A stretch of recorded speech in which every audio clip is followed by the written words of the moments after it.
आदरणीय दर्शकवृन्द नमस्कार। कार्यक्रम हाम्रो दृष्टि बहसमा तपाईलाई हार्दिक स्वागत छ। म बासु नेपाने। दर्शकवृन्द, यस कार्यक्रममा हामी विभिन्न पात्रहरूसँग उनीहरूका प्रवृत्ति, सक्कली वा नक्कली प्रवृत्तिहरूसँग केन्द्रित भएर बहस गर्नेछौँ र पछिल्लो समयको राजनीतिक गतिविधिमा आधारित भएर पनि बहस गर्नेछौँ। यसै बीचमा आज हाम्रो कार्यक्रममा हुनुहुन्छ एक गण्डकी प्रदेशका प्रभावशाली नेता, एक समाजवादी नेता र एक विकासवादी नेता हरि काफ्लेज्यू। तपाईलाई कार्यक्रममा हार्दिक स्वागत छ। हजुर, धन्यवाद। आराम हुनुहुन्छ? ठिक छ। नेकपाको एक प्रभावशाली नेता, वास्तवमा नेकपा के होला? अब हाम्रो पार्टी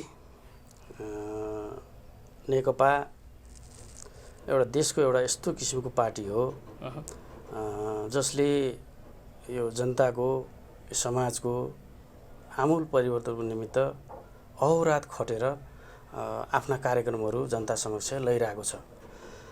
सम्भवतः यो के छ भन्दाखेरि पहिला चाहिँ अहिले भर्खरै हाम्रो पार्टी एकीकरण भएको छ। त्यसमा चाहिँ पूर्व एमाले र पूर्व माओवादीको चाहिँ बिचमा एकता भएर अहिले एउटा पार्टी हाम्रो चाहिँ एउटा यो विश्वकै एउटा उदाहरणीय पार्टी। पहिला के भन्थे भने कम्युनिस्टहरू कहिले जुट्न जान्दैनन्, यिनीहरू फुट्छन् भन्थे। तर अहिले चाहिँ के छ भने हामीले यो विश्वको सामु, नेपालको सामु कमसेकम पार्टीलाई एकता गरेर देखाएका छौँ। र हाम्रो खास यो पार्टीको उद्देश्य के हो अथवा हाम्रो यो पार्टी के हो भन्दाखेरि यसले चाहिँ खास चाहिँ के छ भने नेपालका दुखी र चाहिँ जनताहरूलाई चाहिँ एउटा परिवर्तन गरेर कमसेकम समृद्धि र विकासको चाहिँ एउटा के अरे फल चाख्ने र चाहिँ समृद्धितर्फ लैजाने पार्टीको रूपमा चाहिँ हामीले यसलाई विकसित गर्नुपर्छ भन्ने हामीलाई लाग्छ र त्यही अनुरूप हामीले यो पार्टीलाई अगाडि बढाइरहेका पनि छौँ। गण्डकी प्रदेशको तपाईँ एकजना प्रभावशाली नेता भनेर चिनिनुहुन्छ। ठ्याक्कै भन्नुपर्दा त्यताको राजनीतिक अवस्था अहिले कस्तो छ? अब हुन त अब देशभरिमा जस्तो चाहिँ अवस्था छ, हाम्रो गण्डकी पनि त्यही अवस्था हो। तर पनि के छ भन्दाखेरि अब गण्डकी प्रदेश एउटा पहिलेदेखि नै यो कम्युनिस्टहरूको उर्वरा भूमि हो। अब जस्तो हामी अब गोर्खा भयो, यसमा चाहिँ हाम्रो चाहिँ 11वटा चाहिँ अब जिल्लाहरू छन्। तीमा अधिकांश ठाउँहरूमा कम्युनिस्टहरूले चाहिँ पहिलेदेखि नै कम्युनिस्टहरूको चाहिँ प्रभाव भएको चाहिँ एउटा क्षेत्र हो त्यो गण्डकी भनेको। त्यसमा चाहिँ अब कमसेकम के छ भने हामीले अब अहिले पनि हाम्रो गण्डकी प्रदेशमा 2/3 हाम्रै छ, हाम्रै कम्युनिस्ट पार्टीले विजय गरेको छ, मुख्यमन्त्री हाम्रै छन्। त्यसले गर्दाखेरि के छ भन्दाखेरि अब पार्टीको चाहिँ अब क्रियाकलापहरू अरू देशको जस्तो किसिमले गइरहेछ। त्योभन्दा अझ के छ भने सघन किसिमले र चाहिँ किनभने त्यो पार्टी त्यो कार्यकर्ताहरूको जुन सुझबुझ छ, त्यहाँको सङ्गठन राम्रो दुरुस्त छ। त्यस कारणले गर्दाखेरि अब अन्तको भन्दा अब देशको चाहिँ अरू 6वटा प्रदेशको भन्दा त्यो प्रदेशका चाहिँ पार्टी काम चाहिँ अलि सघन रूपले अगाडि बढाएको छ भन्ने लाग्छ हामीलाई। ठ्याक्कै अघि तपाईँले भन्नुभयो नेपाल कम्युनिस्ट पार्टी भनेको आम जनताको लागि काम गर्ने पार्टी भनेर भन्नुभयो। जनताको लागि काम गरेको छ जस्तो लाग्छ तपाईँलाई? अब हेर्नुहोस् है, अब अघि नै मैले भनिसकेँ कम्युनिस्ट आन्दोलनको विषयमा। कम्युनिस्टहरूलाई सबैले के भन्थे र अहिले पनि के भन्छन् भन्दाखेरि यो विश्वबाट चाहिँ लोप भएको चाहिँ एउटा विचारधारा हो। यसलाई चाहिँ अब जस्तो सोभियत सङ्घ ढलिसकेपछि पूर्वी युरोपका चाहिँ धेरै देशहरूमा चाहिँ यो कम्युनिस्ट पार्टी चाहिँ के अरे परास्त भइसकेपछि यो विश्वबाट यो के अरे हरायो भन्ने किसिमका कुराहरू आइरहेका थिए। त्यसमा चाहिँ के छ भन्दाखेरि अब हामी चाहिँ के अरे नेपाली कम्युनिस्टहरूले अब त्यसलाई पनि अध्ययन गरेर जुन विश्वमा जनताले के भनेका छन् त त्यसलाई पनि हामीले चाहिँ सुझबुझका साथ यसको कम्युनिस्ट पार्टीको त बिचको चाहिँ के हो त समस्या, के हो त यो पार्टीभित्रको समस्या के हो त भनेर चाहिँ अध्ययन गरेर अब हामीले चाहिँ के गर्यौँ भन्दाखेरि अब हाम्रै अब पूर्व एमालेकै त कुरा गर्दाखेरि अब म त अब पूर्व एमालेको चाहिँ एउटा कार्यकर्ता भएको कारणले मैले के भन्छु भन्दाखेरि हामीले जुन हाम्रो 5औं महाधिवेशनमा हामीले जनताको बहुदलीय जनवादमा यो कम्युनिस्ट पार्टीमा भएका कमी कमजोरीहरूलाई त्यसमा समावेश गरेर भनेको मतलब के भन्दाखेरि यो मार्क्सवादमा लाई अझ वैज्ञानिक ढङ्गबाट केही कुरा थप्न पर्ने जस्तो लागेर जुन कम्युनिस्ट पार्टीलाई विश्वमा जुन एउटा चाहिँ धक्का लागेकोलाई पनि अध्ययन गरेर हामीले चाहिँ के गरौँ भने जनताको बौद्धिक जनवाद भन्ने कुराहरू चाहिँ अगाडि सार्यौँ। त्यसमा चाहिँ के छ भन्दाखेरि जुन अब कम्युनिस्टहरूले बोल्न दिएनन्, कम्युनिस्टहरू चाहिँ प्रजातान्त्रिक हुँदैनन्, कम्युनिस्टहरूले कानुन मान्दैनन्, कम्युनिस्टहरूले यसो गर्छन् उसो गर्छन्, जुन पहिला चार्जहरू लगाएको थिए अब एकपल्ट सत्तामा गएपछि कहिल्यै सत्ता छोड्दैनन्, अब यस्ता यस्ता कुराहरू थिए। तीलाई निराकरण गर्नको निमित्त हामीले त्यो ल्याइयो र त्यस अनुसार पनि के हो भने अब हामीले चाहिँ त्यसबाट अध्ययन गर्दै अब हामीले पार्टीलाई चाहिँ एकता गर्नुपर्छ भन्ने कुरा गरेर अहिले हामीले चाहिँ अब 2075 सालको चाहिँ जेठ 3 गते हामीले चाहिँ यो देशका ठुला कम्युनिस्ट पार्टी नेकपा पूर्व एमाले नेकपा माओवादीलाई हामीले एक ठाउँमा ल्याएर अहिले कमसेकम देशको एउटा चाहिँ ठुलो एउटा शक्ति जसले चाहिँ जनताले आशा गरेको एउटा शक्तिको रूपमा हामीले विकसित गरेका छौँ। लामो समयदेखि हामीले विभिन्न पात्र प्रवृत्ति वा तपाईँहरूको विभिन्न वादहरूलाई हामीले पढ्दै वा सुन्दै गर्दै आइरहेका छौँ। तर पछिल्लो समय हामीले अहिले पनि हेऱ्यौँ कोरोना महामारीको बिचमा आम जनताले खेप्नु परेको दुःख कष्ट कसरी निहाल्नु भएको छ यसलाई? अब हेर्नुहोस्, अब यो विषयमा अब तपाईँले बडा राम्रो चाहिँ अब सान्दर्भिक प्रश्न गर्नुभयो। यो के छ भने यो कोरोना भन्ने एउटा यो अहिले महामारी आएको छ, यो भाइरसको कारणले यो भएको छ। यसमा चाहिँ अहिले हामी मात्रै होइन विश्वका तमाम चाहिँ मान्छेहरू चाहिँ आक्रान्त छन्। यसको अहिलेसम्म अब हामीले अब औषधि बनाउन पनि सकिरहेको छैन, विश्वमा कहीँ पनि बनाउन सकिरहेको छैन। त्यो चाहिँ प्रभाव हामी कहाँ नि परेको छ। अब अरू विकसित देश ठुल्ठुला देशहरूमा ले पनि केही गर्न नसकेको अवस्थामा अब हामीले चाहिँ के भन्दाखेरि हामीले हाम्रो चाहिँ सरकारले अब हाम्रो चाहिँ क्षमताले भ्याएसम्म अब हाम्रो चाहिँ स्रोत साधनले भ्याएसम्म हामीले चाहिँ यो विषयमा चाहिँ धेरै कुराहरू गरेका छ सरकारले। अब जस्तो आइसोलेसनहरूको चाहिँ धेरै प्रबन्ध गरेका छ। अब चाहिँ अब त्यो टेस्टका चाहिँ किटहरू चाहिँ अब धेरै मात्रामा ल्याएको छ। आफ्नो क्यापासिटीले भ्याएसम्म चाहिँ परीक्षण गरिरहेको छ। यसमा चाहिँ सरकारले महत्त्वपूर्ण भूमिका निर्वाह गरेको छैन, विभिन्न कुराहरू पर्याप्त भएको छैन भन्ने गुनासो आइरहन्छ नि? होइन, एउटा कुरो के छ भने अब हामी मानिसको स्वभाव के हो भन्दाखेरि हामी जति गरेको छ नि त्योभन्दा बढी गरिदियोस् भन्ने हाम्रो स्वभाव हुन्छ होइन। अब मान्छे भनेको एउटा चाहिँ यदि यो असन्तोषी जात हो, यदि यो सन्तोष भयो भने सायद विकास पनि हुन्थेन होला होइन। अब त्यस कारणले गर्दाखेरि अब हामीसँग जति छ पर्याप्त जति छ, हुन त यो एक किसिमको के रहेछ भन्दाखेरि अब यो औषधि पनि केही छैन। अब अस्पताल लाने भनेको एकदम अत्यन्त चाहिँ गाह्रो भयो भने त्यो भेन्टिलेटरमा लाने, त्यसलाई चाहिँ अलिक सजिलो बनाउने भन्दा यसको चाहिँ स्पेसल औषधि केही पनि रहन्छ होइन। त्यो कारणले पनि जनताहरूले चाहिँ अब धेरै बुझ्नुपर्ने भएको छैन। अब हामी धेरै विकसित देशको जस्तो हामीसँग जनताहरू पढे लेखेका पनि अब कमै हुनुहुन्छ र हामी राजनीति गर्ने मान्छेहरूले पनि यो विषयमा हामीले धेरै सिकाउन पनि सकिरहेको छैनौँ। त्यसले गर्दाखेरि पनि कोरोनाको बारेमा कहिले यो भनेको छ, कहिले ऊ भनेको छ, के भनेको छ, अब त्यो सुनिरहेछन् है। अब के अरे मिडियामा आइरहेछ यति कोरोना लाग्यो, यति लाग्यो, ऊ लाग्यो, सरकारले के गर्न सकेन भन्ने कुराहरू आएको छ। त्यो कुरो बाहिर आउँदाखेरि जनतालाई हो कि जस्तो लागेको हो। तर सरकारले आफ्नो चाहिँ उसले भ्याएसम्म आफ्नो चाहिँ के अरे क्षमताले भ्याएसम्म आफ्नो उसले चाहिँ अब स्रोत साधनले भ्याएसम्म अब गरेकै नै जस्तो चाहिँ बाहिर आउँछ। सर, प्रधानमन्त्रीज्यूले बारम्बार भनिरहनु भएको छ, विगत लामो समयदेखि अगाडि पनि उहाँले भनिरहनु भएको थियो जनता भोको बस्नु पर्दैन, घर घरमा उहाँहरूलाई खाना आउँछ भनेर भन्दै गर्दाखेरि कोरोनाकै बिचमा तपाईँले पनि देख्नुभयो होला मिडियातिर आइरहेको छ, रोडमा कतिजना छन् होला सर, हिसाब गर्नुभएको छ? अब एउटा कुरो के भन्दाखेरि हाम्रो यो कोरोनाको विषयमा चाहिँ कुरा गर्दाखेरि अलिकति हाम्रो समस्याहरू छन्। सुरुमा पनि हाम्रो अलिकति अब हामीले अलिकति त्यसलाई अलि अर्को ढङ्गले लैजान सकेको भए हुँदै राम्रो हुन्छ भन्ने चाहिँ मलाई पनि लागेको हो। जस्तो उदाहरणको निमित्त अब के भन्दाखेरि जब इन्डियाबाट मान्छेहरू आउनुभयो नेपालीहरू आइसकेपछि उनीहरूलाई बोर्डरमा नरोकिकन उहाँहरूलाई लिएर आएर कमसेकम एउटा चाहिँ क्वारेन्टाइनमा राख्न पाएको भए, अब क्वारेन्टाइनमा राखेर अब उचित चाहिँ समयमा अब जतिसक्दो छिटो त्यसलाई परीक्षण गरेर कोरोना लागेकोलाई र नलागेकोलाई छुट्याएर गर्न पाएको भए अलि बेटर हुन्थ्यो होला। त्यसमा पनि हाम्रो के छ भने हामी भर्खरै परियो क्या, त्यो हाम्रो सरकारलाई पनि अनुभव नभएको कुरा भर्खरै परियो होइन, भर्खर पर्यो। अब कोरोना भन्ने कुरो त भर्खर आयो होइन, त्यसले गर्दाखेरि त्यो भएको भए हामीलाई के फाइदा हुन्थ्यो भन्दाखेरि मान्छेहरू भागेर चाहिँ नेपाल पस्थेनन्। हेर्नुहोस्, कोरोना लागेको मान्छे छ, भागेर घर आएको छ, सबैसँग बसिया छ, सबैले रोग लागेको छ होइन।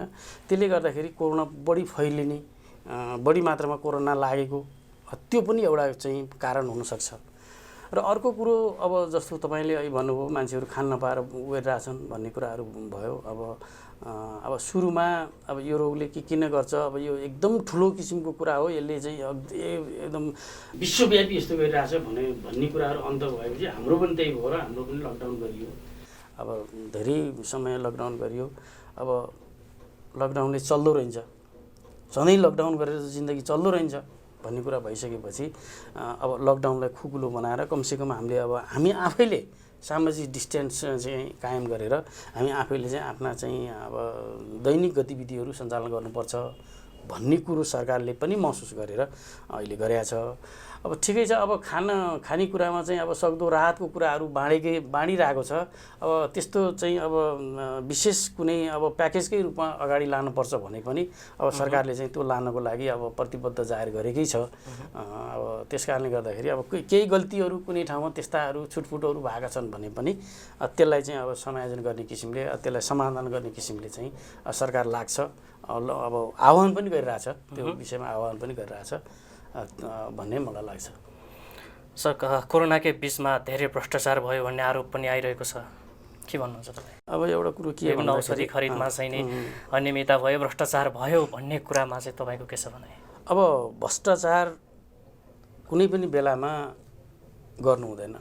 अझ भन्नुपर्दाखेरि आम जनताले के भनिरहेका छन् भने सर, कङ्ग्रेसले 30 वर्षमा नगरेको भ्रष्टाचार कम्युनिस्टले 3 वर्षमा गर्यो भन्ने आरोप जनताको छ। होइन, अब यस्तो भयो। अब के छ भन्नु होला भने अब भ्रष्टाचार भयो भन्ने कुराहरू बाहिर हल्ला आछ, मिडियामा आछ, त मैले पनि सुनेको छु, सुन्ने गरे हो। अब त्यसमा चाहिँ के छ भन्नु होला भने अब भ्रष्टाचारलाई चाहिँ नियन्त्रण गर्नको लागि हामीले एउटा संयन्त्र बनाएका छौँ, सरकारी संयन्त्र छ होइन। सरकारी संयन्त्रले त्यो विषयमा चाहिँ अब गहिरो अध्ययन गरिरहेको छ। त्यसमा चाहिँ के छ भने सरकारबाट त्यसमा सहयोगै गरिरहेछ। त्यो अनुसन्धानको लागि सरकारले हस्तक्षेप गरेर यो नगर ऊ नगर भन्ने कुराहरू चाहिँ गरेको छैन। सरकारले चाहिँ सहयोग गरेर ल चाहिँ यदि भ्रष्टाचार गरेको छ भने पत्ता लगाउनुपर्छ, कठघारामा ल्याएर कारबाही गर्नुपर्छ भन्ने पक्षमा हामी पनि छौँ। हामी अब सरकारले पनि त्यही किसिमले अगाडि बढेको छ भन्ने मलाई चाहिँ लाग्छ है। सर, भ्रष्टाचारको विरुद्धमा विभिन्न अभियन्ताहरू सडकमा आइरहँदाखेरि, त्यसको विरुद्धमा आवाज उठाइरहँदाखेरि प्रहरीले त्यसमाथि चर्को दमन गरिरहेको आरोप पनि आउँछ सरकारमाथि।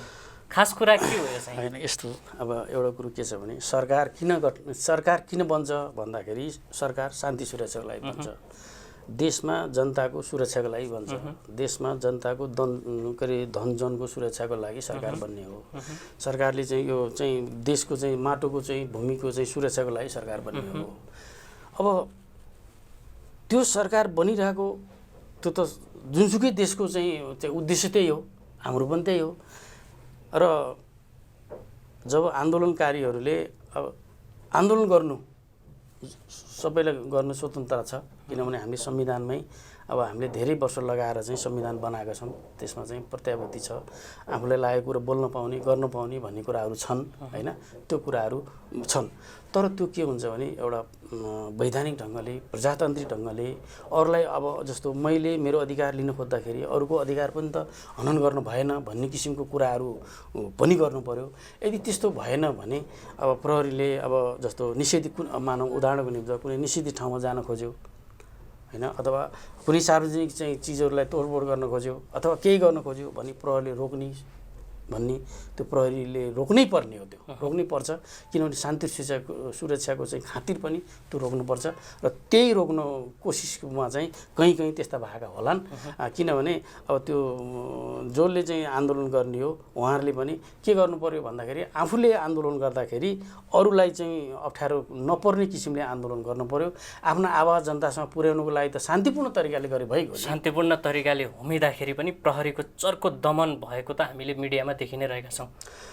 होइन, अहिले पनि मैले भनिहालेँ होइन। अब मिडियामा यद्यपि सरकार मैले तपाईँलाई ठ्याक्कै भन्न खोजेको सरकार भ्रष्टाचारको विरुद्धमा हामी लाग्छौँ कडा कारबाही गर्छौँ भन्दै गर्दाखेरि नागरिकहरू सडकमा उत्रिएर भ्रष्टाचारको विरुद्धमा बोल्दै गर्दाखेरि प्रहरी प्रशासनलाई चाहिँ अगाडि ल्याउनुको अर्थ के हो? होइन यस्तो पहिलो कुरो त हेर्नुहोस् अब तपाईँलाई मैले के भनौँ भने पहिलो कुरो त अहिले विश्वमा कोरोना महामारी छ कमसेकम अब जनताहरूलाई पनि के आह्वान छ भन्दाखेरि सोसियल चाहिँ के अरे डिस्टेन्स मेन्टेन गर्नु पर्यो कमसेकम चाहिँ अब सबैले रोग लाग्छ रोग लागिसकेपछि यस्तो समस्या हुन्छ त्यस कारणले सोसियल मेन्टेन गर्नुहोस् सामाजिक दूरी कायम गर्नुहोस् भनेर चाहिँ सरकारले भनेको छ एउटा कुरो आन्दोलनकारीहरूले त्यसलाई पनि ध्यान दिनु पर्यो एउटा कुरा उनीहरूको सुरक्षाको लागि अब जनताको सुरक्षाको लागि देशको सुरक्षाको लागि पनि त्यसलाई पनि गर्नु पर्यो त्यो मेन्टेन भएको छैन एउटा कुरा हैन अब आन्दोलनको नाममा सबै मान्छे मिक्स भएको छ अब देशमा चाहिँ अब हुन त अरू देशमा पनि विकसित देशमा पनि आन्दोलन भएका छन् भन्ने कुराहरू आउन सक्छ हैन अब उदाहरणको निमित्त अब जर्मनमा भएका छन् इटालीमा भएका छन् अरू देशमा पनि भएका छन् भन्ने कुराहरू पनि आउन सक्छ त्यहाँ भएका पनि हुन् तर के भन्दाखेरि आन्दोलन भइसकेपछिको अवस्था त्यहाँ हेर्दाखेरि भयावह छ कमसेकम सबै मान्छेलाई चाहिँ अधिकांश मान्छेलाई सोसियल उसमा के सामाजिक के अरे अवस्थामा अब समाजमा नै कोरोना लागिसक्यो हैन त्यसले गर्दाखेरि एउटा विषय त्यो पनि हुनसक्छ प्रहरीले गरेको अर्को कुरो यो निषेधित ठाउँ हो तपाईँहरू नआउनुहोस् तपाईँहरूको आवाज त त्यो निषेधित ठाउँभन्दा बाहिरबाट पनि जनताले सुन्ने हो नि त्यो सिंहदरबारभित्रै छिर्नुपर्छ र पर्दैन नि त्यस कारणले गर्दा के भन्दा बाहिर बसेर पनि हुन्छ त्यो पनि एउटा हुनसक्छ र अब सामाजिक के अरे व्यक्तिगत तोड उसको चाहिँ के अरे सवारी साधनहरूको पनि अब तोडफोडको पनि हुनसक्छ अब यी कुराहरू बाहेक सरकारले ज्या जति गर्यो भन्ने चाहिँ त्यस्तो कुरो चाहिँ बाहिर चाहिँ खोइ आगो जस्तो चाहिँ मैले चाहिँ महसुस गरेँ होइन। खैर सर अलिकति अगाडि जाउँ 2035 सालबाट नेपाली राजनीतिमा होमिनु भयो हुँदै 2050 सालमा एमाले प्रवेश गर्नुभयो तपाईँ र 2064 सालको निर्वाचनमा पनि होमिनु भयो। हजुर हजुर व्यक्तिगत रूपमा हरि काफ्लेज्यू नेपाली राजनीतिमा त्यति बेला विजयी भएको भए कस्तो खालको परिवर्तन ल्याउने सोचेको थियो होला? यस्तो त्यो बेलामा हामी चुनावमा जाँदाखेरि एउटा संविधान बनाउने प्रयोजनको लागि आउनु खोजे हो।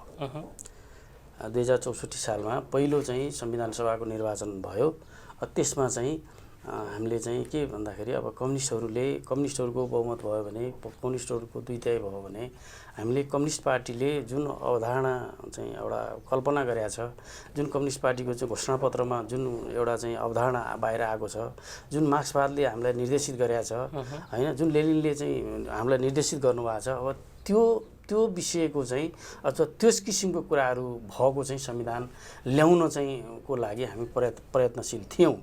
यदि मैले चाहिँ अब त्यो बेलामा अब चुनाव जितेको भए मेरो चाहिँ सम्पूर्ण चाहिँ एउटा क्षमता योग्यता चाहिँ त्यही कसरी चाहिँ अब कम्युनिस्टहरूको चाहिँ संविधान बनाउन कम्युनिस्टहरूले चाहेको संविधान कसरी बनाउन सकिन्छ भन्नेतर्फ लाग्थेँ र चाहिँ र प्लस अर्को के हुन्थ्यो भने अब विकास पनि त्यसैमा जोडिएको थियो फेरि किनभने त्यो बेलामा अर्को संसद थिएन त्यसैले हेर्थ्यो र त्यसमा पनि के हुन्थ्यो भन्दाखेरि मैले चाहिँ अब म चाहिँ अलिक कस्तो चाहिँ अब एउटा स्वभाव छ मेरो भन्दाखेरि कमसेकम विकास भनेको जनतालाई दिनुपर्छ यो बात त्यो नभनिकन यो ठाउँमा यो पार्टी छ यो ठाउँमा यो विचार छ यो त्यो नभनिकन त्यो चाहिँ विकास भनेको सबैलाई दिनुपर्छ भन्ने किसिमको चाहिँ मेरो चाहिँ धारणा भएको कारणले यदि चाहिँ त्यो बेलामा हामी विजय भएको भए कमसेकम समानुपातिक रूपमा के अरे विकास गोर्खाको चाहिँ 2 नम्बर क्षेत्रमा समानुपातिक रूपमा चाहिँ विकासको लागि चाहिँ हामी अघि बढ्ने थियौँ भन्ने कुरो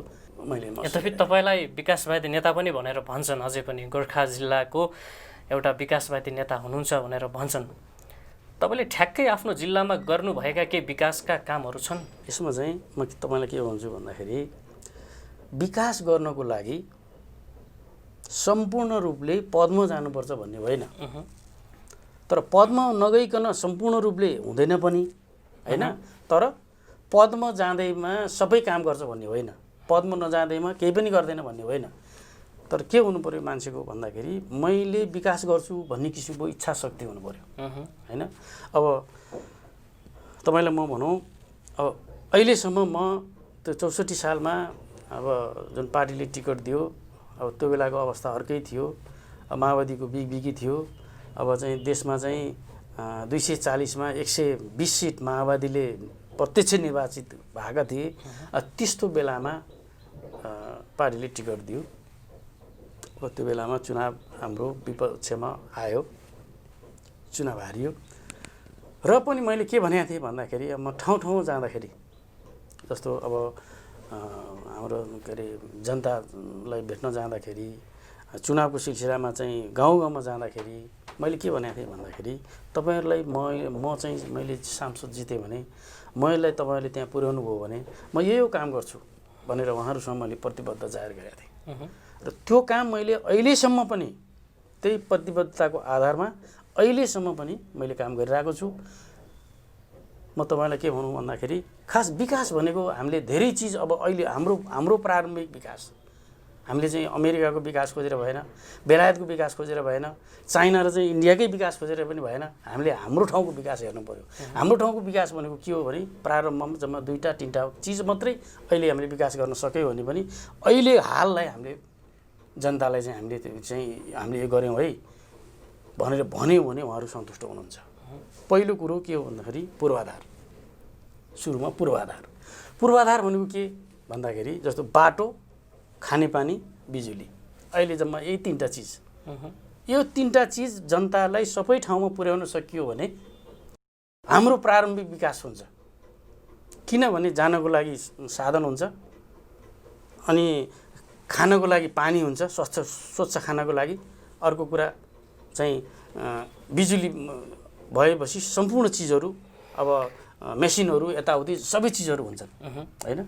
अब त्यो भन्दा बढी पनि अरु त हुन सक्छन्, तर पहिलो प्रारम्भिक चीज त्यो गर्नको लागि मैले के गरेँ भन्दाखेरि मैले धेरै ठाउँमा यी चीजहरु गरिरहेको छु। मैले पहल गरेको छु। अब जस्तो साथीभाइ हुनुहुन्छ हैन, अब कर्मचारीहरु पनि साथीभाइ हुनुहुन्छ, कति राजनीतिक नेताहरु हुनुहुन्छ हैन, उहाँहरुसँग व्यक्तिगत रूपमा पहल गरेर हैन।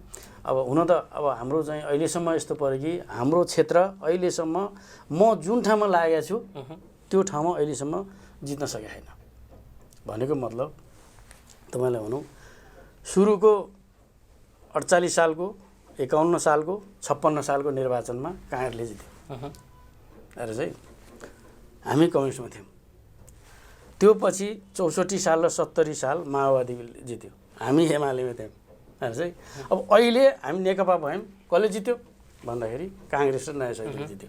भनेपछि मैले लागेको पार्टीमा अहिलेसम्म मेरो क्षेत्रमा चुनाव जित्न सकेको। तपाई आफ्नो जिल्लामा विकासका कार्यहरू धेरै गर्नुहुन्छ, जनताले रुचाउन त पक्कै रुचाउँछन्, हो किन भन्नुस् त। यति हुँदै पनि चुनावमा हार्नुको कारण के रहेछ? हैन यस्तो 64 साल जनताले हेर्ने भनेको त 64 सुन्नुस्, अब 64 सालको चुनावको कुरा गर्ने हो भने त्यो स्पेशल अर्कै चीज हो। मैले लडेको चुनावको बेलामा र समग्रको कुरा गर्दाखेरि जस्तो अहिले मैले तपाईलाई भने अब के हो, लकिली हो अथवा के हो, अब मैले लागेको ठाउँमा मेरो 2 नम्बर क्षेत्रमा अहिलेसम्म चुनाव जित्न सकेको छैन भनेको अर्थ के भन्दा पहिलो कुरो कांग्रेसको युवा त्यो ढंगले सुरुमा पार्टी संगठन राम्रै थियो। त्यो कारणले 3टा चुनाव उसले जित्यो, त्यसो विवाद भएन। अब 64 सालको कुरै नगरौँ, त्यो माओवादी रुखपात जम्मै माओवादी भएको बेला थियो। त्यो बेलामा पनि किन हारियो भनेर त्यो पनि नभनौँ। अब 70 सालमा पनि के थियो भने अलिअलि धङधङी थियो, माओवादीको धङधङी थियो अलिअलि, अब अलिअलि थियो। त्यो पनि अब त्यो बेला जितिए, त्यसको लागि अब जस्तो अहिले चाहिँ के हो भन्नु होला भने अहिले हामी पार्टी कम्युनिस्टहरुको एउटै मोर्चा बनाएर गइयो। अहिले चाहिँ 2 नम्बर क्षेत्रमा गइयो। सुरुमा के हो भन्दाखेरि बाबुराम पनि अब चाहिँ के अरे सूर्य चिन्ह लिएर उठ्ने भए भन्ने आयो। हामीलाई खुसी पनि लाग्यो, खुसी लाग्यो। अब बाबुराम पनि हामीतिरै, नारायणजी हामीतिरै भनेपछि अब कांग्रेसहरुलाई हामीले जितिन्छ भन्ने हामीलाई त्यस्तो फिलिङ भयो। अनि पछि फेरि अब बाबुराम दाइको चाहिँ अब आफ्नो पनि महत्त्वाकांक्षा अब के कसो हैन, त्यसले गर्दाखेरि उहाँ यहाँ अट्न सक्नु भएन अनि जानुभयो। गइसकेपछि के भयो भन्दाखेरि कांग्रेस र नयाँ शक्तिको चाहिँ मोर्चा बन्यो। हाम्रो एमाले र माओवादीको मोर्चा बन्यो अरे चाहिँ त्यसले के देखाएको थियो भने स्थानीय निर्वाचनमै के देखाइसकेको थियो भन्दाखेरि हामीभन्दा उनीहरू धेरै छन् भन्ने देखाइसकेको थियो। स्थानीय निर्वाचन भइसकेको थियो होइन, निर्वाचनमा चाहिँ हामी छुट्टै लडेका थियौँ। छुट्टै लड्दाखेरि पनि मत त हाम्रो यति आयो, माओवादी यति आयो, नयाँ शक्तिको यति आयो, काङ्ग्रेस यति आयो भन्ने थियो। त्यसमा चाहिँ हामी अलिकति पछि थियौँ। तर हामीलाई के लागेको थियो भन्दाखेरि हामी चुनाव जितिन्छ। किन जितिन्छ भन्दाखेरि अब हामीले एउटा चाहिँ करिब पार्टी एकताको एउटा चाहिँ महान चाहिँ एउटा अभियान ल्याएछौँ। यो भनेको जनताको आवश्यकता पनि हो, जनताको इच्छा पनि हो, आकाङ्क्षा पनि हो र जनताको मनोभावना पनि हो। त्यसलाई समेटेका छौँ हामीले। अब गोर्खाली जनताले चाहिँ हामीलाई भोट दिएर हामी विजय गराउनुहुन्छ होला भन्ने कुरो हामीले लागेको थियो। हामीले त्यही थियो। तर चाहिँ दुर्भाग्य भनौँ अथवा के भनौँ, हामीले चुनाव जित्न सकिएन। त्यो बेला हाम्रो नारकाजी गाउँबाट उठ्नु भएको थियो, हामीले चुनाव जित्न सकिएन। अब त्यसमा पनि अब हामीले भन्दाखेरि हाम्रो सङ्गठन मजबुत हुँदै पनि अब त्यसमा पनि भयो होला। फेरि अब पार्टी एकताको कुरा पछि हुन्छ कि हुँदैन भन्ने पनि भयो होला। अब त्यसमा धेरै फ्याक्टरहरू, गुटबन्दीका रिहर्सल बढी चलिरहेको छ अहिले होइन। अब त्यो बेलामा गुटबन्दी त हुनुपर्ने जरुरी थिएन, किनभने पार्टी एकतै भएको थिएन भनेपछि गुटबन्दी जरुरी थिएन। समयमा बढी चलिरहेको छ। अब यस्तो भयो। अब तपाईँले चाहिँ खास भन्न खोज्नुभएको कुरा चाहिँ अस्तिको चाहिँ कुरा गर्न खोज्नु भएको छ होला। तर के हो भन्दाखेरि अब अस्ति गुटबन्दी होइन, अब खास पार्टीमा गुटबन्दी राम्रो विषय होइन। कम्युनिस्टहरू गुटबन्दीबाट पहिले सुरुदेखि लेनिनको पालादेखि कम्युनिस्टहरू गुटबन्दी के हो राम्रोसँग बुझेछन्। यो गुटबन्दीले पार्टीलाई राम्रो गर्दैन, यसलाई हित गर्दैन, यो चाहिँ गुटबन्दीले पार्टीलाई विनाश गर्छ भन्ने कुरो कम्युनिस्टहरूले राम्ररी बुझेछन्। तर बुझ्दै पनि अब कहिले के हुँदो रहेछ भन्दाखेरि अब कहिले अलिअलि समस्याहरू अब विचारको दृष्टिकोणले आउँदो रहेछ। गुटबन्दी होइन, विचारको दृष्टिकोणले कहिले आउँदो रहेछ। यसपल्टको घटना के हो भन्दाखेरि अब एक थरी चाहिँ पार्टी एउटा नीति सिद्धान्त विचार र चाहिँ एउटा चाहिँ विधानअनुसार चलाउँ, किनभने पार्टी भनेको एउटा सिस्टम हो। पार्टी भनेको अब जस्तो चाहिँ पञ्चायतकालको अब राणाको जस्तो हुकुमी किसिमले अब चलाउनु हुँदैन। यसलाई चाहिँ व्यवहारमा कमसेकम चाहिँ नीति सिद्धान्त के अरे विचार अनुसार चलाउनुपर्छ भन्ने किसिमको एउटा विचार छ। र त्यो विचारले के भन्यो भन्दाखेरि अब केही कुराहरू अलिअलि निस्किया छन्। अब सरकारमा जाने मान्छेहरूले अलिअलि चाहिँ अब अलिअलि बढी अलिअलि हरकतहरू देखाउनु स्वाभाविक हो होइन, स्वाभाविक हो। र त्यो हुँदाखेरि चाहिँ अलिकति तपाईँहरूलाई त्यो लागेको होला। तर हाम्रो पार्टीमा त्यस्तो चाहिँ अब गुटबन्दी भएर पार्टी नै बिग्रिने किसिमको गुटबन्दी छैन। 2035 सालदेखिको इतिहासलाई अहिलेसम्म हेर्ने हो भने तपाईँको राजनीतिक यात्रा धेरै लामो छ। अहिले पनि गण्डकी प्रदेशको मन्त्री रामशरण बस्नेत, उहाँ मन्त्री भइसक्दाखेरि पछाडि तपाईँभन्दा धेरै पछाडिका मान्छेहरू मन्त्री भइसक्दाखेरि हरि काफ्लेज्यू चाहिँ राजनीतिमा पछाडि पर्नुका कारणहरू केही छन्? यस्तो रामशरणजी अब मभन्दा साह्रै पछाडि मान्छे होइन, हामी समकालीन मान्छे हो होइन। रामशरणजी अब उहाँ अब अहिले केन्द्रीय सदस्य हुनुहुन्छ रामशरण कमरेड होइन। अब खास कुरो के भयो भन्दाखेरि अब पार्टी मोर्चा भयो, एमाले र माओवादीको मोर्चा बन्यो। मोर्चा बन्दाखेरि अब टिकटको बाँडफाँडको कुरा भयो। टिकटको बाँडफाँडको कुरा हो। बाँडफाँडको हुँदाखेरि अब हुन त अब मैले पनि त्यसको जिम्मेवारी लिनै पर्छ। तर मभन्दा अझ बढी चाहिँ जसले नेतृत्व गरेको थियो गोर्खा जिल्लामा उहाँले बढी लिनुपर्छ। त्यसको केही भाग मैले पनि लिनु पर्ला। र हामीले जति चाहिँ अब जस्तो भागमा हामीले बार्गेनिङ गरेर जति लिन पर्थ्यो हामीले लिन सकिएन कि भन्ने लाग्छ।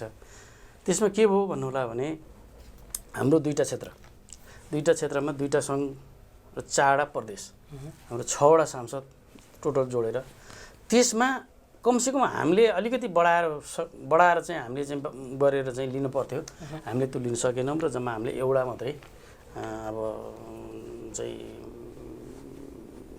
प्रदेशको चाहिँ सांसदको टिकट एमाले दिने भन्ने कुराहरू अब पार्टी केन्द्रले अब जिल्लाले के कसरी अब त्यो निर्णय भयो। निर्णय भइसकेपछि अब के भएको भन्दाखेरि हामी पहिले अहिले मैले तपाईँलाई अलिकति भनिसकेँ। अब बाबुराम चाहिँ डाक्टर बाबुराम पनि हाम्रै मोर्चाबाट लड्ने, नाराकाजी पनि हाम्रै मोर्चाबाट लड्ने भन्ने कुरो बाहिर आइसकेपछि हामी स्वाभाविक रूपले के गरौँ भने त्यसमा हामी प्रदेशमा जाउँ भनेर चाहिँ हामीले चाहिँ प्रदेशमा जाने एउटा इच्छा जाहेर गरेर हामी प्रदेशमा भनेर हामी प्रदेशबाट सिफारिस भयौँ। जस्तो 1 नम्बर कमा रामशरणजी चाहिँ सिफारिस हुनुभयो, रामशरण लगायतका अरू हुनुभयो। अनि के अरे 1 खमा चाहिँ कृष्ण नेपाली लगायत अरू हुनुभयो। अनि 2 को कमा अब जस्तो म हरि काफ्ले लगायत अरू साथी हुनुभयो। 2 को चाहिँ के अरे खमा चाहिँ हाम्रो विश्वज्योति बानिया लगायत अरू साथी हुनुभयो। सिफारिस भइसकेपछि अब टिकट कसरी भयो भन्दाखेरि अब फेरि वार्ता भयो, आपसमा वार्ता हुँदाखेरि के भयो भन्दाखेरि 1 को खमा एमालेले दिने भन्ने कुरा आयो। आइसकेपछि अब स्वाभाविक रूपमा अब ठिकै होला, अब 1 को 2 भनेको अब त्यहाँबाट चाहिँ हाम्रो चाहिँ कृष्ण नेपाली जानु हुनुहुन्छ। उहाँ चाहिँ अब पनि हो के अरे पिछडिएको उत्पीडित जातिको मान्छे पनि हो, फेरि पढ लेखेको मान्छे पनि हो, अब राम्रै मान्छे हो। अब उहाँ जाने हुनुभयो भनेर हामीले फिलिङ गऱ्यौँ त्यो। तर त्यो नभइकन पछि रामशरण कमरेड फेरि अब उता जानुभयो। अब के अरे 2 को चाहिँ 1 को चाहिँ खमा जानुभयो, चुनाव लड्नुभयो। लडिसकेपछि अनि चुनाव जित्यो। हामी लाग्यौँ, सबै अब पार्टी लाग्यो, अब मोर्चा लाग्यो भनोस् न, माओवादी एमाले दुइटै लाग्यो भयो। अब अघि नै मैले भने 2 नम्बर क्षेत्रमा हामीले कुनै पनि जित्न सकिएन।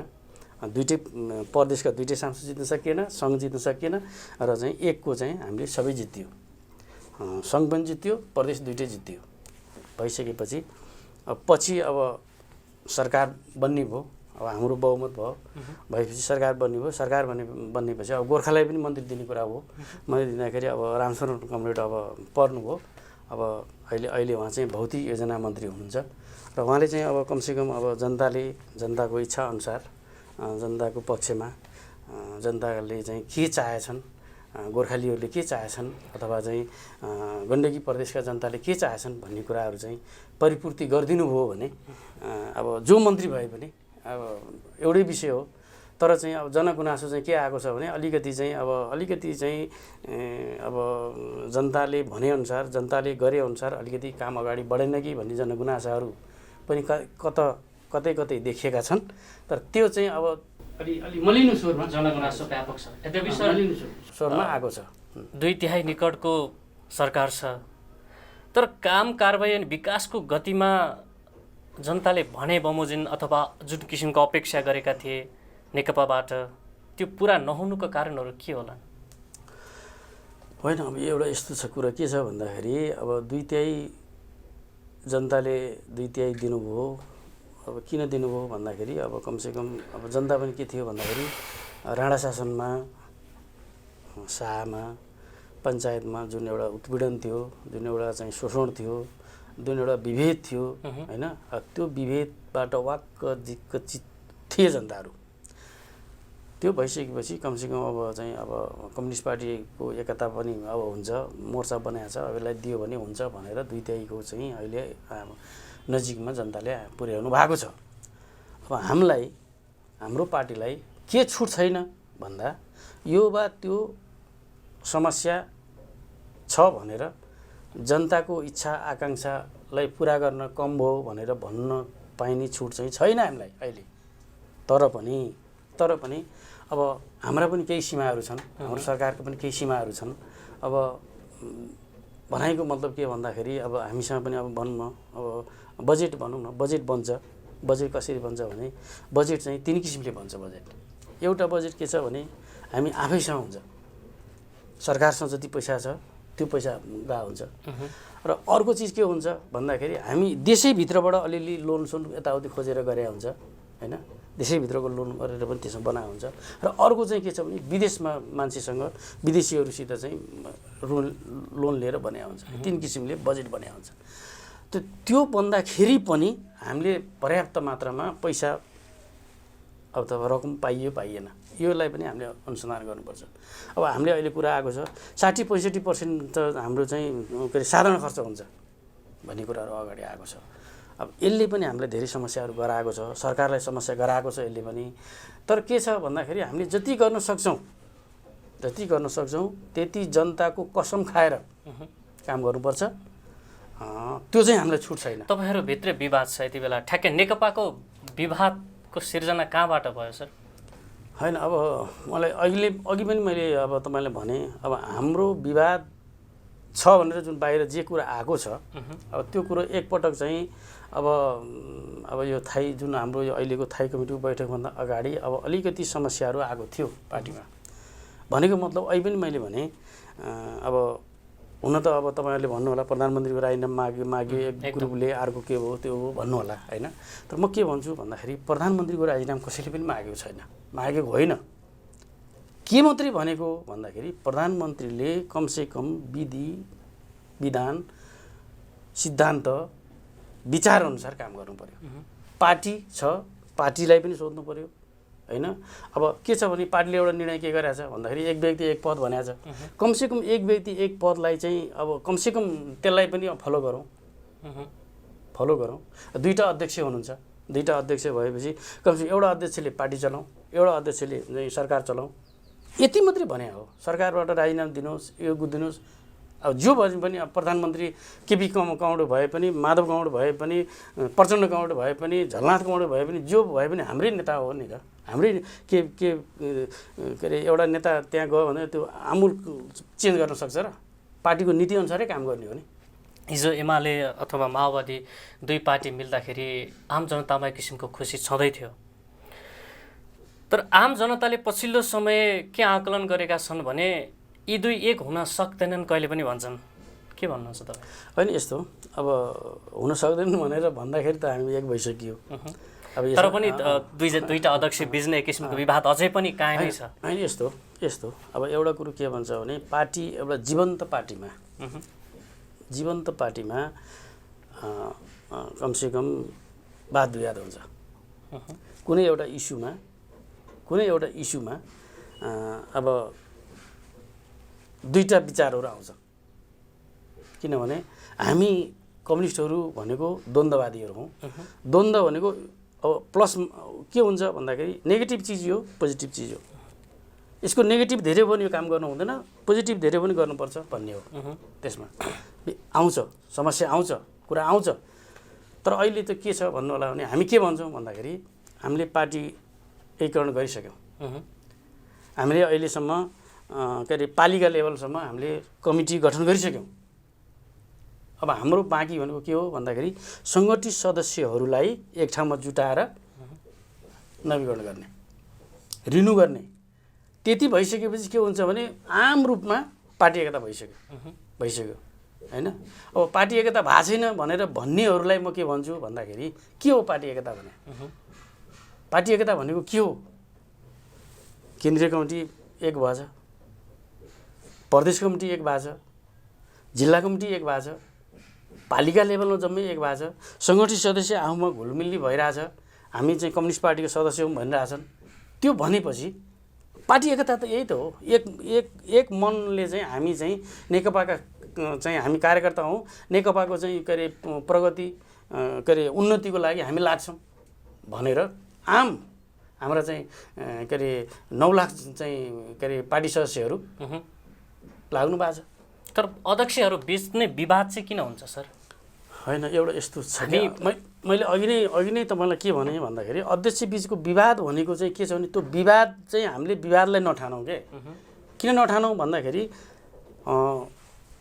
के अध्यक्षले के भन्नुभएको छ भन्दाखेरि के अरे प्रधानमन्त्री कमरेडलाई हामी कम्युनिस्ट पार्टीका मान्छेहरू हामीले चाहिँ कमसेकम के गरौँ भन्दाखेरि पार्टीको नीति सिद्धान्त विचार पद्धति यी सबै हुन्छन् पार्टीमा, यसलाई अँगालौँ।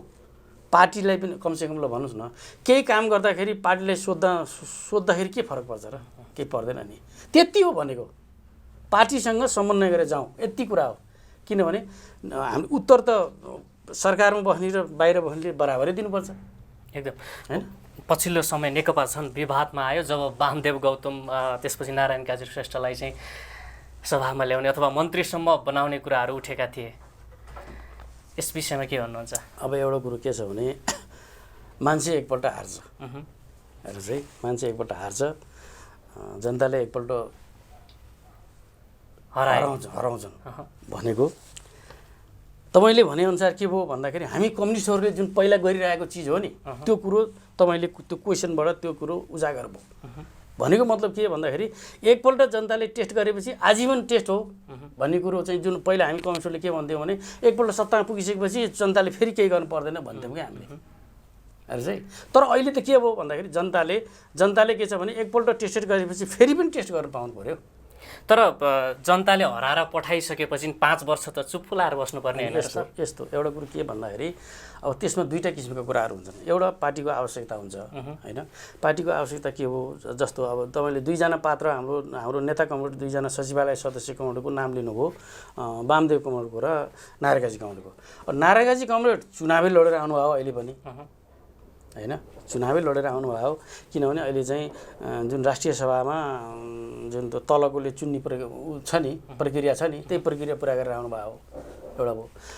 अब वामदेव कमरेडको चाहिँ के छ भने वामदेव कमरेडले चाहिँ मन्त्री परिषदले चाहिँ के अरे निर्णय गरेर के अरे राष्ट्रपतिले चाहिँ गर्ने कुरा हो होइन।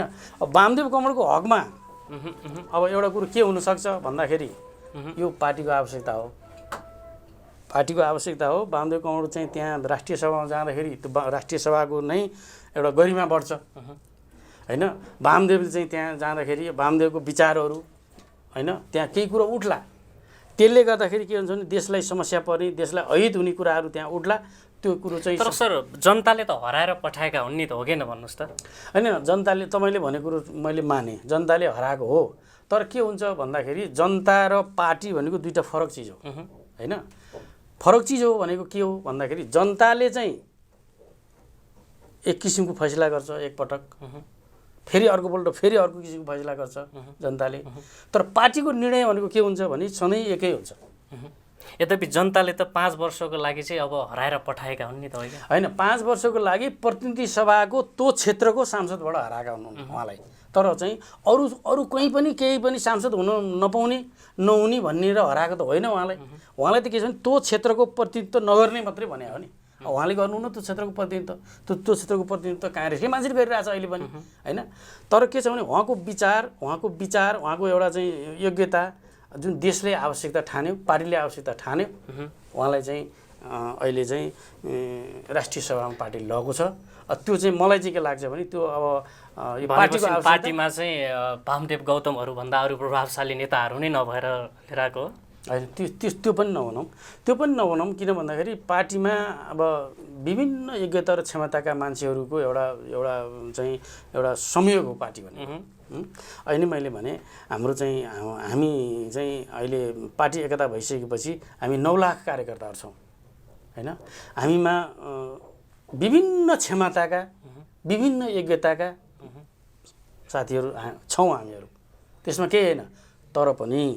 तर पनि के हुन्छ भने योग्यता क्षमता लगनशीलता र पहिलेदेखिको निरन्तरता एउटा कमसेकम अब रेस्पेक्ट गर्ने पनि ठाउँ हुनु पऱ्यो नि त। अब जस्तो मानौँ एउटा रेस्पेक्ट गरी पनि त एउटा चाहिँ एउटा त्यसको पनि त विधि हुन्छ नि, परिधि हुन्छ, त्यो हुन्छ। त्यस कारणले गर्दाखेरि अब पहिलो कुरा त वामदेव कमरेडलाई त्यहाँ लानको लागि पार्टीले आवश्यक ठान्यो र चाहिँ वामदेव कमरेडलाई त्यहाँ लगेर चाहिँ देशलाई फाइदा हुन्छ, हाम्रो पार्टीलाई फाइदा हुन्छ भन्ने कुरो पार्टीले महसुस गर्यो र उहाँलाई अहिले चाहिँ लगेको छ। त्यो चाहिँ हामी अब सम्पूर्ण हामी चाहिँ के अरे कार्यकर्ताहरूले चाहिँ के छ भने यो उचितै हो भन्ने हामीले ठानेका छौँ। जनताले अनुचित ठानेर हराएका नेतालाई त्यो गर्दाखेरि जनता खुसी हुन्छन् होला? होइन, यस्तो अहिले नै मैले तपाईँलाई अनुरोध के भनिसकेँ निवेदन गरिसकेँ भने वामदेव कमरेडलाई बर्दियाको जनताले यद्यपि मैले बुझ्न खोजेको चाहिँ पार्टीभित्रैबाट चाहिँ उहाँलाई चुन्ने भनिसकेपछि त निर्वाचन गर्नुको अर्थ रह्यो र सर?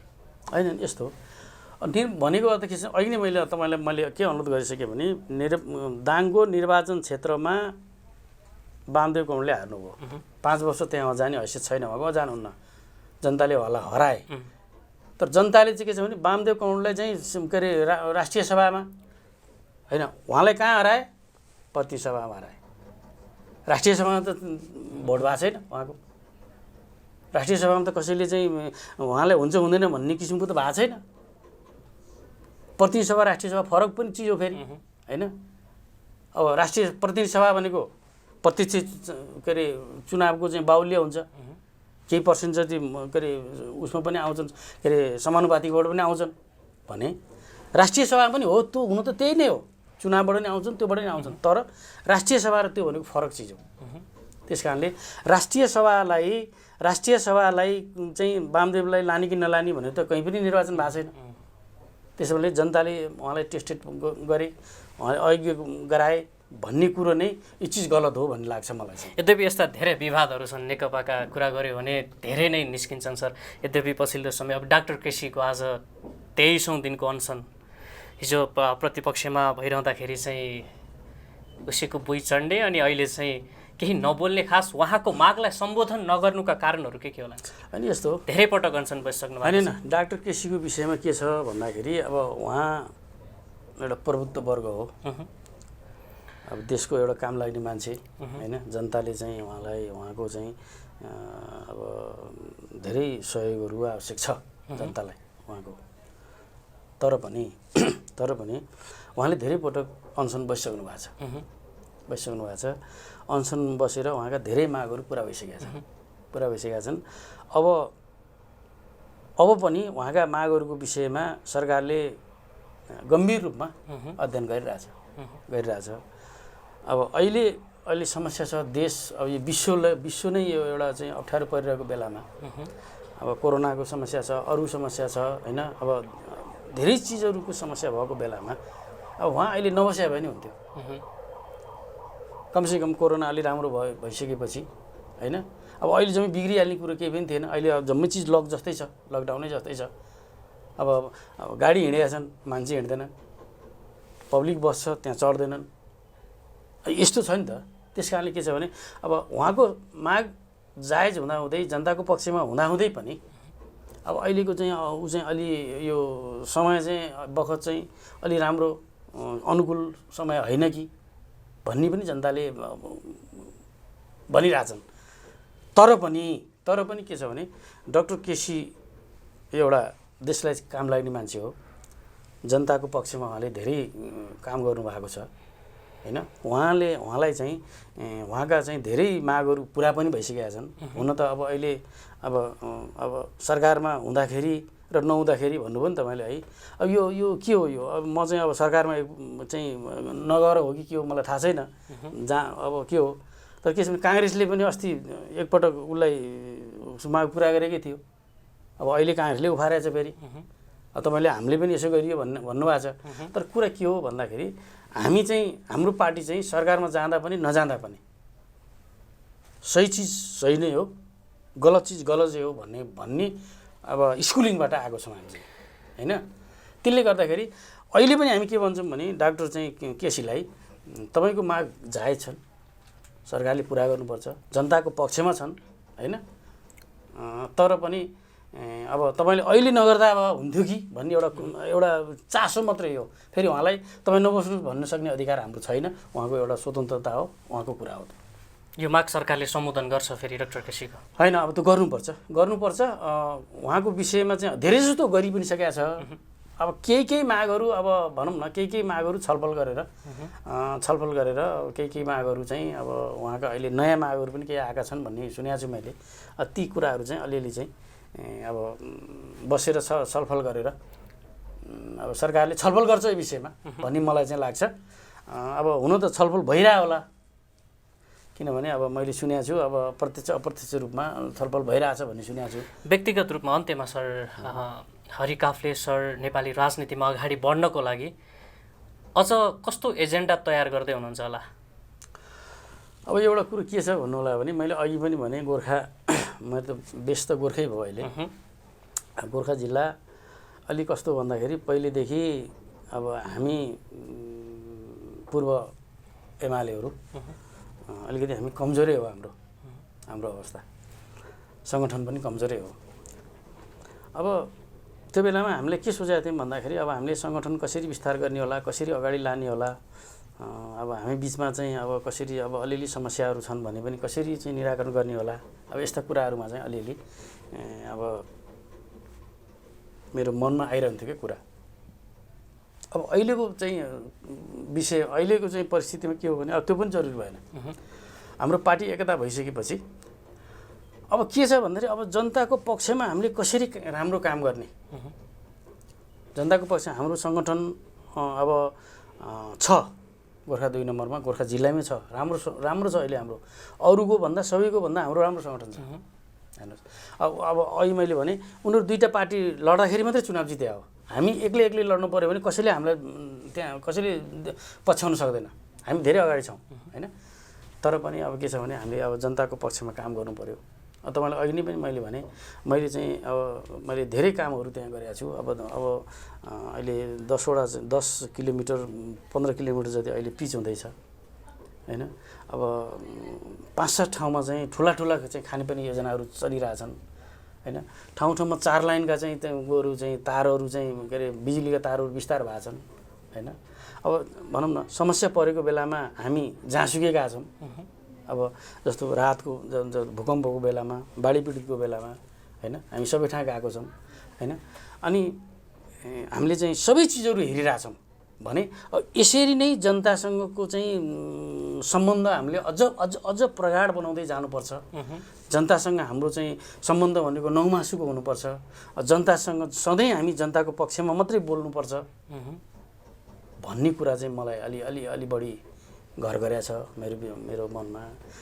र अरू चाहिँ त ठिकै छ। अब यो त के हो भन्नुला भने अब यो राजनीति भन्ने कुरा अब यो जनताको पक्षमा काम गर्ने हो। अब यो इच्छा राखेर त्यो इच्छा राखेर होइन, म मन्त्री भोलि हुम्ला, म भोलि सांसद हुम्ला, भोलि यो हुम्ला भनेर राजनीति गर्ने होइन। मलाई त के छ भने मलाई त जनताले के मात्रै भनिदिए हुन्छ भने यो चाहिँ यो एभरेज मान्छे हो होइन, यो एभरेज मान्छे हो, यसले जनताको पक्षमा काम गर्छ है भन्दै मात्रै पुग्छ मलाई। त्यो भन्नको लागि त आफूले काम मजाले पनि गर्नु पनि पर्छ क्या सर। हजुर हो त होइन, मैले गरे पनि छु। मैले मेरो क्षमताले भ्याएसम्म जस्तो म अहिलेसम्म एउटा कुनै पदमा गएको छैन होइन। मैले क्षमताले भ्याएसम्म मैले गरेसम्म अब मेरो त्यही ठाउँमा अब तपाईँहरू कहिले जानुभयो भने अब भन्नु होला, त्यहाँ देख्नु होला, गर्नु होला। अब मैले क्षमताले भ्याएसम्म जनतालाई खुसी बनाउने गर्नुपर्छ भन्ने मेरो जुन त्यो एउटा चाहिँ मेरो चाहिँ भित्री मन छ नि, त्यो भित्री मन चाहिँ जनतातिर पोजिटिभ, त्यो म भनेर होइन, हृदयदेखि नै पोजिटिभ छ है। अन्त्यमा सर नेकपालाई व्यवस्थित ढङ्गले अगाडि बढाउन के गर्नु पर्ला जस्तो लाग्छ अब? होइन अब यस्तो, अब हाम्रो चाहिँ अब साङ्गठनिक रूपमा हामी यो नेपालमा मजबुत छौँ। सङ्गठनलाई हामीले एउटा नीतिगत रूपमा, एउटा वैचारिक रूपमा, एउटा लेनिनवादी सिद्धान्तको रूपमा यसलाई हामीले अगाडि बढाउनु पर्छ। अब न कि अब भनौँ न सिद्धान्त बेगर, नीति बेगर अब पार्टीलाई अगाडि लान खोजियो भने पार्टी बन्दैन। हामी जतिसुकै ठुलो भए पनि अब तपाईँ भन्नुहोस् न, अब रसियामा सबै मान्छे कम्युनिस्ट थिए, त्यत्रा मान्छे लाल सेना थिए, एकजना मान्छे त्यो राष्ट्रपतिले घोषणा गरिदिने एकजना मान्छे सडकमा निक्लेन। जतिसुकै ठुलो पार्टी भएर के गर्ने? तर के गर्नु पऱ्यो भने नीतिमा हिँडाउनु पऱ्यो, सिद्धान्तमा हिँडाउनु पऱ्यो। साधारण सचिवदेखि पार्टी अध्यक्षसम्म नीतिबाट बाँधिनु पऱ्यो। जसले पनि गर्दाखेरि एउटा हुकुमी चाहिँ कुरा गर्नु भएन, एउटा नीति सिद्धान्तले बाँधेर लैजानु पऱ्यो। कुनै चिज दिनुपर्छ, कुनै चिज व्यवस्थापन गर्नुपर्छ, मानौँ टिकटै दिने बेला आयो, राजनीतिक नियुक्ति दिने बेला आयो, अथवा केही दिने बेला आयो भन्दाखेरि त्यो एउटा नीति बनाउने, यो नीतिबाट है यो नीतिभित्र छिर्नु पऱ्यो। यो छिरिसकेपछि जो छिर्छन् तिनीहरूले यो है भनेर जुन यस किसिमले चाहिँ हाम्रो पार्टीलाई अगाडि लान सकियो भने र जनताको चाहिँ सधैँ जनताको घर दैलोमा, जनताको दुःख सुखमा हामीले सधैँ काम गर्न सकियो भने, काम गर्ने चाहिँ एउटा सकारात्मक सोच हामीमा विकसित भयो भने हामी चाहिँ नेपालको कुनै पनि शक्तिले हामीलाई छेड गर्दैन, कुनै पनि शक्तिले हामीलाई परास्त गर्न सक्दैन भन्ने मलाई लाग्छ। यहाँहरूलाई शुभकामना अनि तपाईँको अमूल्य समयको लागि धेरै धेरै धन्यवाद सर।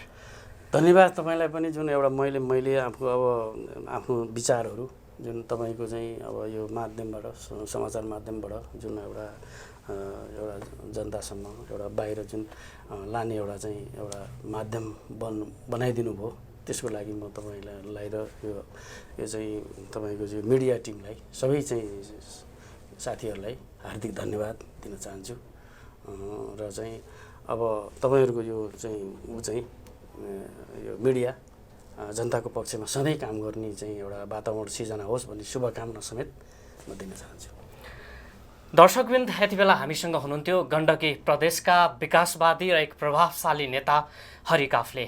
अर्को एपिसोडमा हामी नयाँ पात्रका साथ उपस्थित हुने नै छौँ। तबसम्मका लागि बिदा दिनुहोस्। नमस्ते।